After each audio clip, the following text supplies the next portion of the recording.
ভিতরে তাকায়া দেখে গলার মধ্যে অলংকারের অভাব নাই, কানের মধ্যে অলংকারের অভাব নাই, হীরামণি মুক্তা খচিত কাপড় পরিধান করা, 14 তারিখের চন্দ্রের চাইতে আরো উজ্জ্বল চেহারা একজন বউ, একজন হুড়কুড়ি ওই আপেলের ভিতরে ঘুমটা দিয়া বসা আছে।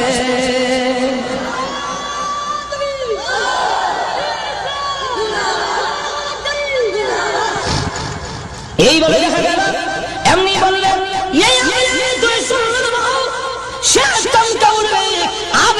মহিলা দেখা যায়। এমনি আল্লাহ ডাক দিয়ে বললেন, বললেন ভয় করিস না, তুই ডরাইস না, চমকে উঠবি না, আমি আল্লাহ ইদা আপেলের সাথে তোমাকে পুরস্কার দিয়েছি।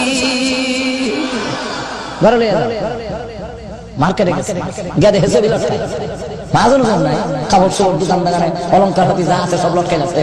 আবার ছবি অষ্ট লটকে রয়েছে, একদম সুন্দরী মহিলা এমনি রয়েছে। আর দেখবেন ছবির মধ্যে খুব দারুণ দেখা যায় তো, যেরকম ঠিক নেই আমার ঘরেরটা যত সুন্দর বিচ্ছে বিচ্ছে গেলাম ফুটকুটি করে। এখন লটকার যে ছবিটা এটা দেখে পারি, এটা বউলে ভালো আছে, এমনি দেখে গেছে গেলাম আসসালাম আলাইকুম, আল্লাহ আমার দিয়েছেন আপনার বউ। আটু করে কর না দুনিয়া একটা শাস্ত্রে দেখতে উত্তম হবে। 2 নম্বর হলো জীবনে কোনোদিন মরবে না, অনন্তকালের জন্য বুক বিলাসের জন্য দেওয়া হবে। এখন পরকালেরটা নিবে না ইহকালের বুক বিলাস নিবে? যদি ইহকালের নিতে চাও, আমি আল্লাহ তোমাকে মেধা দিছি, বুদ্ধি দিছি, তোমার বিবেচনার উপরে ছেড়ে দিলাম।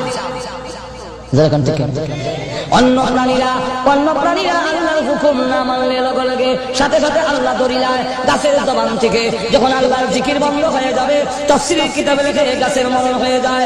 নদীর জবান থেকে যদি আল্লাহর বিধান বলে যায়, ওই নদী মোরা নদী হয়ে যায়, স্রোত আর চলে না। যেই পাখির জবান থেকে আল্লাহর জিকির বন্ধ হয়ে যাবে, পাখির মরণ হয়ে যাবে। ফেরেশতা যদি গাফেল হয়ে যায়, ফেরেশতা শেষ হয়ে যাবে। কিন্তু আল্লাহ রাব্বুল আলামিন মানুষ আল্লাহর বিধান মানে না, সঙ্গে সঙ্গে শেষ করে না কেন? যেহেতু ওই গাছের জন্য জান্নাত জাহান্নাম নাই, পাখির জন্য জান্নাত জাহান্নাম নাই, আর গরু ছাগলের জন্য জান্নাত জাহান্নাম দেখেছি না, দেখতেও কওয়া।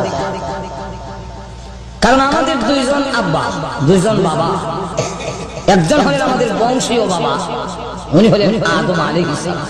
শুধু আমার না, আপনারাও যেরকম ঠিক আদম আলাইহিস সালাম কি শুধু আমার একলা বাবা? আপনারা না, সবে।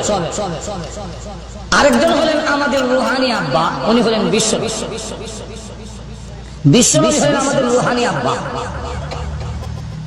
এই 2 আব্বা 2 বাবা একজন জান্নাতে তাইক্কা দেখেছে, আরেকজনকে জান্নাতে নিয়া জাহান্নামে নিয়া দেখাইছে।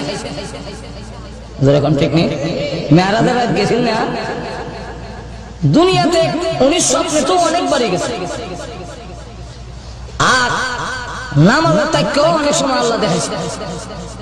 জান্নাত জাহান্নাম দুনিয়াতে জাগ্রত অবস্থায় রাসূলকে দেখাইছে, আর স্বপ্নে তো অনেকবারই রাসূল গেছেন। এইভাবে সাধারণ মুমিনও অনেক সময় জান্নাতে যায় স্বপ্নে, এটা হলো আলাদা।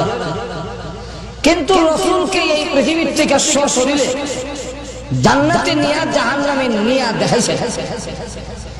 এই 2 জন বাবা দেখে শুনে আমাদের সামনে পেশ করেছেন, জান্নাতে এই এই আছে, হুড়হুড়ি হইবা, জান্নাতের বালাখানা এই হবে, জান্নাতের গাছ এরকম হবে, জান্নাতের আয়তন এরকম হবে, জান্নাতের সুখ শান্তি এরকম হবে, খাবারের আইটেম এরকম হবে, সবগুলো আমাদের সামনে বর্ণনা দিয়েছেন। অতএব আমাদের 2 বাবা যখন দেখে এসে বর্ণনা দিয়েছেন, সেই বর্ণনা শোনার পরে আমরা বলতে পারি, আমরা ডাইরেক্ট না দেখলেও আমাদের দেখা হয়ে গেছে।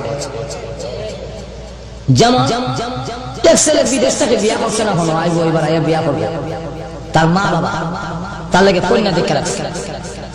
ছেলে আশা করে বললো, বাবা তোমার লাগে আমরা বউ আগে দেখে রেডি রাখছি, সমাজ মনে শোনা হয়, কারণ ছুটি এই সব দেবে, তোমার লাগে আমরা বউ দেখে রাখছি, এখন তোমার মতামতের উপর আমরা সিদ্ধান্ত